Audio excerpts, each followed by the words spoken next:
Namaskar. Today we are going to understand about how to measure the intensity of sound or the decibel scale. Audiology, the science of hearing. Things around us make sound, which we hear. One thing is for sure, that we all have felt sound when there is a good music system playing inside our car, or if there is a loud music system which is playing inside our homes. So sounds travel in form of longitudinal waves. They create compressions in the air molecules in which they travel and rarifications. That means there's a change in pressure which they bring about by bringing molecules together or by bringing them apart. If this is represented in form of a sine wave, we can represent the compression part as the peak of the sound waves and the rarefication part or the air or the part where the air molecules are far apart as the compression part. So the high pressure points are the compression parts and the low pressure points are the rarefication part. These create pressure, hence can be measured using a unit known as sound pressure level. But we as audiologists are interested in terms of the intensity of the sound. The intensity of the sound and the pressure of the sound are very much related. Here if you see a bird tweets sweet in an intensity I and then shrieks loud, let's say doubles the intensity. So the amplitude of the sine wave increases. The moment the intensity becomes 2I from I, that is it's double, the pressure becomes 4 times. So intensity is directly proportional to the pressure square. Thus, to measure intensity and to measure the sound pressure level, there is an equation which needs to be remembered. But we are interested in measuring the intensity because that is how we define sound in terms of one of its quality. When did the measurement of intensity start? It was the Bell Telephone Laboratories some 100 years ago in 1923. They were using a unit known as transmission unit, which means how much amount of telephone signal is transmitted through a unit of wire. They replaced it using decibel because of 2 reasons. The first reason is that they wanted to have a much more handy unit and they wanted to dedicate or they wanted to put the name of the founder Alexander Graham Bell in its unit. They decided that 1 dBSPL sound would be accepted as the smallest change of sound that is perceivable and 120 dBSPL would be the threshold of pain. Thus, the TU unit or the transmission unit, which was based upon a logarithmic scale, was renamed as the decibel scale. The question happens, why is the logarithmic scale needed to code something like decibel? Logarithmic scale has a brilliant capability into it. It can convert huge numbers into palatable numbers. Furthermore, our hearing sense is very wide, which means that the minimum amount of sound which we can hear is 10 to the power 12 watt per meter square, and the loudest is 1 watt per meter square. So if we put it on a linear scale, then it would be 1 to 1000 crores. So 1 to 1000 crores on a linear scale would be next to impossible to handle because there will be so many numbers in between. Hence, there is a requirement of a scale which can handle such huge numbers. The second thing is, the log scale is a convenient way to express lengthy numbers.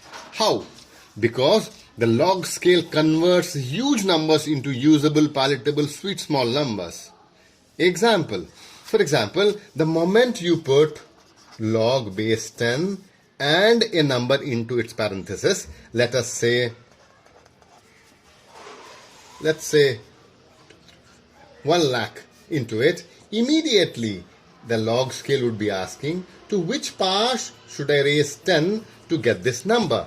So it will be like log 10 raised to the power 1, 2, 3, 4, 5. We will be getting this number. So the answer would be log 10 5 is equal to 5. So this huge number of 1 lakh is converted into 5. Similarly, if you put log 10 and 10 to the power 7, it converts it into 7. Similarly, the threshold of sound which we can hear, 10 to the power minus 12, if put in the logarithmic scale, would be minus 12. Thus we can see huge numbers can be converted into small palatable numbers which can easily be addressed and understood. Hence the logarithmic scale. Furthermore, the log scale represents how human ear responds to noise. The log scale is useful in expressing a ratio.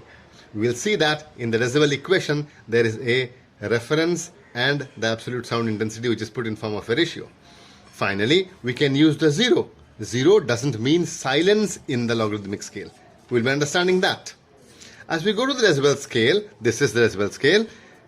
Beta is equal to 10 log 10 I0 by IR. We understood why 10 because it is decibel. So, bell divided by 10, this gets multiplied here.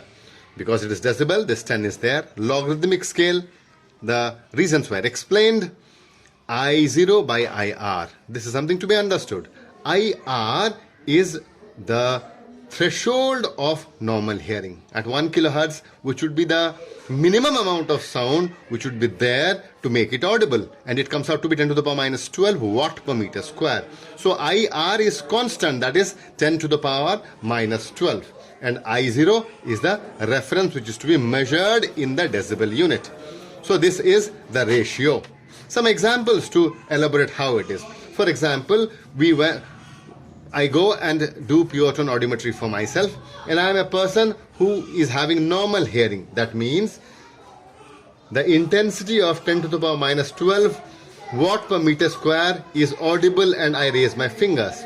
To find out what decibel it corresponds to, I put the equation beta is equal to 10 log 10 I0 by I reference. So as per the equation 10 log 10, I0 is 10 to the power minus 12 and IR is 10 to the power minus 12.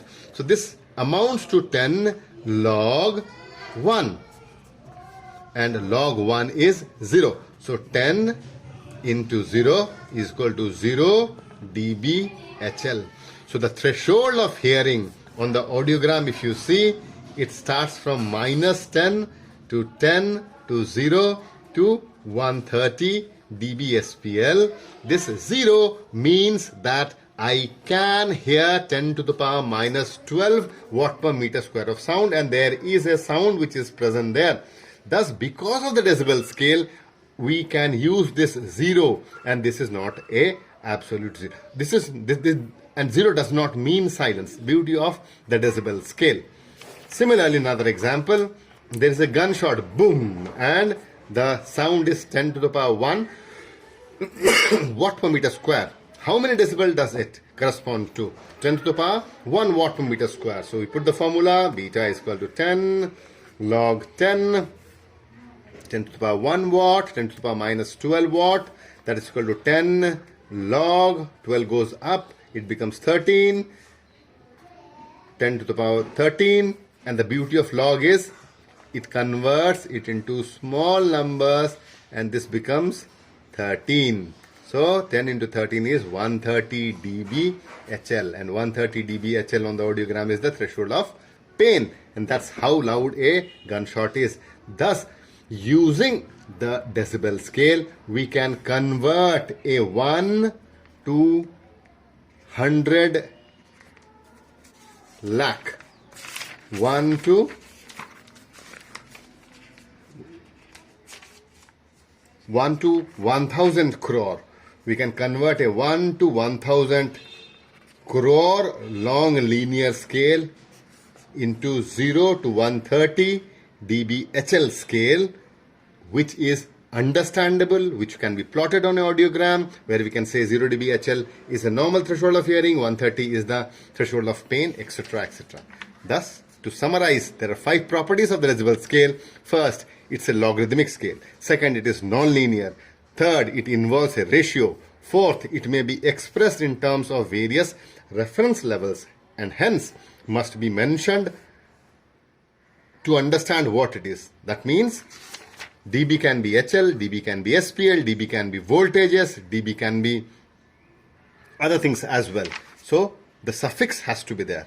And finally, it is a relative unit. These are the properties of decibels, and this is how decibel helps us in understanding how loud a sound is. Thank you.